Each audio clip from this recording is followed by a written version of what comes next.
안녕하세요. Today we are going to learn the three special expressions in Korean. First, I'm sorry. 미안해요. 미안해요. Second, thank you. 고마워요. 고마워요. Last, excuse me. 실례합니다. 실례합니다.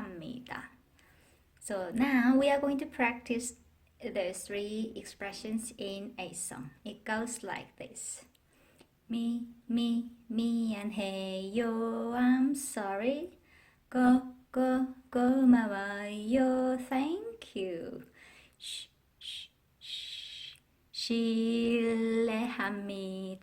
Excuse me. 미안해요. I'm sorry.